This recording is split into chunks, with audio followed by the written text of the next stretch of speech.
If your name is not written in the book of life,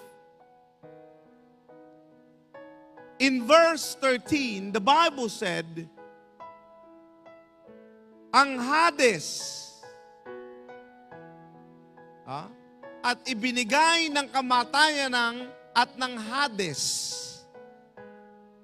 May Hades at mayroong dagat-dagatang apoy.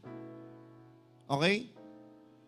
Pag ang tao ay namatay, gaya ni Lazaro at ang mayaman, we all know the story, yung mayaman ay namatay at siya ay ibinulid sa kahirapan. Oh.